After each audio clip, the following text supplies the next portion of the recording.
Hi friends, ഒരു hospital അനുഭവം പങ്കുവെക്കാനായിട്ടാണ് ഈ വീഡിയോ ചെയ്യുന്നത്.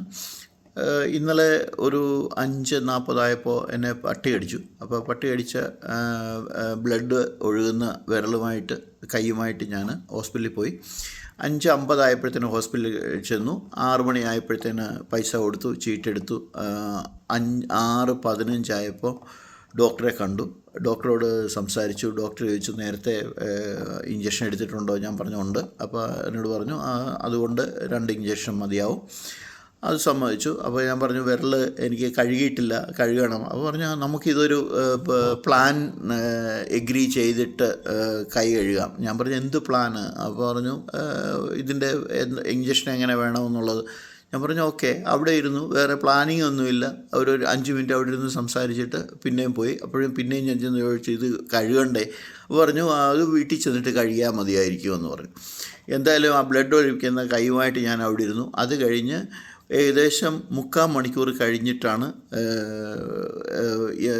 2-3 തവണ പിന്നെയും പോയി ഫോളോ അപ്പ് ചെയ്തിട്ടാണ് ഇഞ്ചക്ഷനുമായിട്ട് വന്നു. ഇഞ്ചക്ഷന് മരുന്നില്ല എന്ന് പറഞ്ഞു. പിന്നെ ഞാൻ പോയി ഫാർമസിയിൽ പോയി മരുന്ന് വാങ്ങി വന്നു. ആ മരുന്ന് വാങ്ങി വന്ന് കൊടുത്തു. അതും കഴിഞ്ഞ് പിന്നെയും 10 മിനിറ്റ് വെയിറ്റ് ചെയ്തിട്ട് ഇഞ്ചക്ഷൻ തന്നു. ഇഞ്ചക്ഷൻ തന്നു കഴിഞ്ഞിട്ട് എന്നോട് അവിടെ ഒന്ന് ഇരിക്കാൻ പറഞ്ഞു. അത് കഴിഞ്ഞ് 10 മിനിറ്റായി, 20 മിനിറ്റായി, അരമണിക്കൂറായപ്പോൾ ഞാൻ ചോദിച്ചു ഞാൻ എന്തിനാ ഇരിക്കുന്നത് ഇവിടെ? ഒബ്സർവേഷനാണോ? അല്ല, അടുത്ത ഡേറ്റ് തരാനാണ്. ഞാൻ പിന്നെയും ഇരുന്നു. 1 മണിക്കൂർ, എക്സാക്ട്ലി 1 മണിക്കൂറായപ്പോൾ ഡോക്ടേഴ്സ് അതിലെ റൗണ്ട്സിന് വന്ന സമയത്ത് ഞാൻ രണ്ടാമത് ചോദിച്ചു ഞാൻ എന്തിനാണ് ഇവിടെ ഇരിക്കുന്നത്? അപ്പോൾ പറഞ്ഞു ഡേറ്റ് തരാനാണ്. പിന്നെ ഞാൻ ഓർത്തു ഇവിടെ ഇരുന്ന് കഴിഞ്ഞാൽ ഇരിക്കുകയുള്ളൂ എന്ന് പറഞ്ഞിട്ട് ആ റൗണ്ട്സിന് വന്ന ഡോക്ടറോട് ഞാൻ പറഞ്ഞു എനിക്ക് പോകണോ, എന്താണ് ചെയ്യേണ്ടത്? അപ്പോൾ നേഴ്സിനോട് ചോദിച്ചപ്പോൾ പറഞ്ഞു ഡേറ്റ് കൊടുക്കാനാണെന്ന്. ഞാൻ വരാമെന്ന് പറഞ്ഞു. ഞാൻ പറഞ്ഞു എനിക്ക് നിങ്ങളുടെ ഡേറ്റ് വേണ്ട, ഞാൻ പോവുകയാണെന്ന് പറഞ്ഞപ്പോൾ ഡോക്ടർ പറഞ്ഞു ഞാൻ തന്നെ ഡേറ്റ് തരാമെന്ന് പറഞ്ഞിട്ട് ആ ഡോക്ടർ അവിടുന്ന് ഡേറ്റ് എഴുതി തന്നു.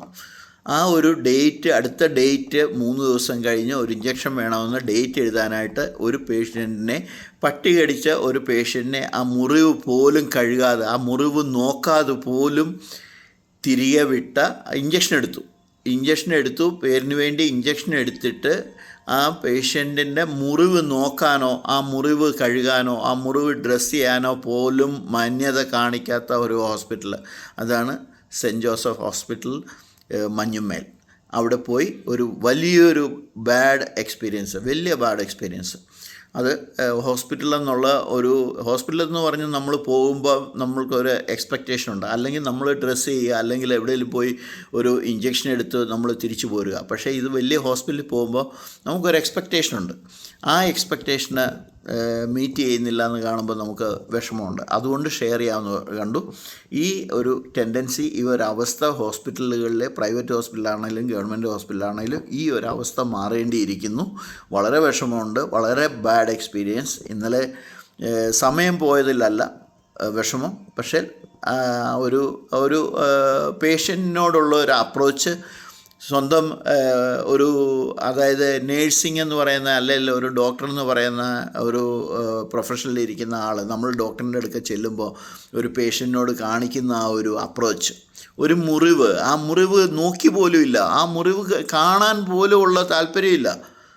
അവർക്ക് പൈസയാണ്, അതാണ് പറഞ്ഞത്. നമുക്ക് പ്ലാൻ ചെയ്യാമെന്നാണ് ഡോക്ടർ പറഞ്ഞത്. ഒരു ഇഞ്ചക്ഷൻ എടുക്കാൻ പോയ എന്നോട് പറഞ്ഞ് നമുക്ക് ആദ്യം പ്ലാൻ ചെയ്യാം, പിന്നെ മുറിവ് നോക്കാമെന്ന്. എന്നിട്ട് ആ മുറിവ് വീട്ടിൽ പോയി കഴുകിക്കോളാൻ. എനിവേ, ഹോസ്പിറ്റലിൽ പോകുന്നവർ മനസ്സിലാക്കേണ്ടത് നമ്മളുടെ ആരോഗ്യം നമ്മളുടെ ഉത്തരവാദിത്വമാണെന്ന് ആദ്യം മനസ്സിലാക്കുക. പ്രാഥമിക ചികിത്സ മനസ്സിലാക്കി വെക്കുക. ആ കാര്യങ്ങൾ ചെയ്തിട്ട് ഹോസ്പിറ്റലിൽ പോവുക. അതായിരിക്കും നല്ലത്. Good day.